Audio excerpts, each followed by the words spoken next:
Nigeria is in electoral season, and the ticking clock has continued to remind the people of the country that the 2023 general elections is fast approaching. Many constitutional issues that would have affected the smooth conduct of the election have been settled through the signing into law of the Electoral Act 2022 as amended by President Muhammadu Buhari. However, one issue that did not scale through in the bill when it was deliberated upon by the National Assembly was the issue of diaspora voting. The National Assembly failed to include diaspora voting in the amended electoral law, as lawmakers argued that the country is not ripe for it. Reports say about 17 million Nigerians, eligible voters living in the diaspora, are always disenfranchised during elections as a result of their place of residence. They, however, contribute to the development of the country through diaspora remittances. The chairman of the Independent National Electoral Commission, INEC, Professor Mahmoud Yakubu, did not agree with the National Assembly's claim that the country is not ripe for diaspora voting. He claimed that INEC has proven that it could successfully deploy technology for the conduct of elections in Nigeria, and extending dates to those in the diaspora would not be a problem. We believe that Nigerians should have the right to vote outside the country. Number one, and the most important, is that they are citizens of Nigeria interested in the affairs of their own.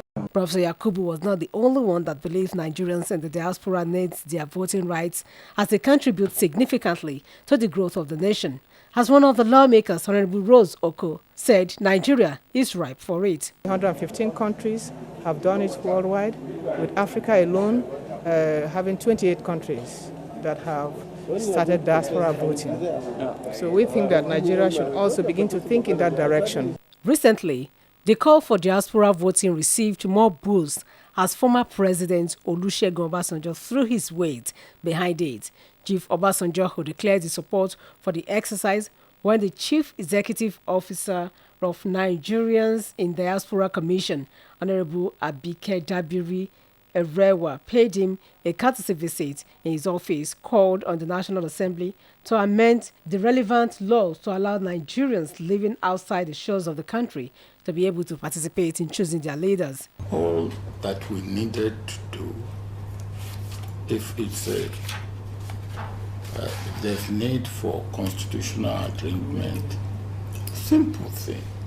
Let's amend the constitution that Nigerians in diaspora will vote through the Nigerian embassy. Honorable Abike Dabiri Erewa, who has been at the forefront of the advocacy for diaspora voting, argued that if Nigerians living abroad could be contributing millions of dollars annually through diaspora remittances for the development of the nation, they should also be allowed to participate in deciding who should govern them. In their separate reactions, Dr. Rashid Adebiyi and Engineer Bashir Lawal stated that it is a good thing for Nigeria to be at par with other developed democracies of the world. They, however, expressed some reservations. At any point in time, the diaspora of the country are also part of the country. And when you look at statistics of what is being remitted into the country through the diaspora, you will understand that they should be given the opportunity to have a say. But we have to look at the process on the ground. We need not complicate the voting process that we already have. We need not complicate it where we have politicians picking loopholes as to the perfection of the entire process. So if we are able to do that, then we can say yes, give the diaspora the opportunity to also vote. The only thing we are always skeptical of is these Nigerian factors. These Nigerian factors and the ability to believe in each other. Most of the time we doubt ourselves. We say, oh, we have about how many million votes from America?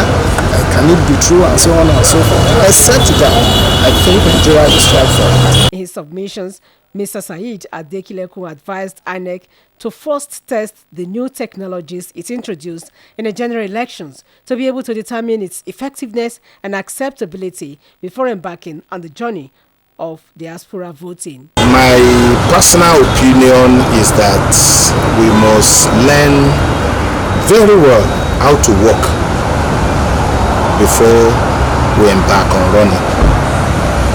Our electoral process has improved tremendously with the use of technology. A whole lot of these things are just coming in. New laws are just being approved, signed, promulgated to allow a whole lot of these inventions to come into our electoral process. I think for now, we should just see, allow some time to see how well are all these changes, we are able to accommodate them, and how better have we fared in the implementation of these changes. It is with that, when we are comfortable with all of these technological advancements, introduction of all this into our electoral process, and we have perfected that, then we can now say, okay, let's experiment with diaspora voting. It is obvious that diaspora voting would be impossible to take place in next year's general election, since it was not included in the new electoral law. Supporters of the exercise are, however, hopeful that the dreams would become a reality in the nearest future.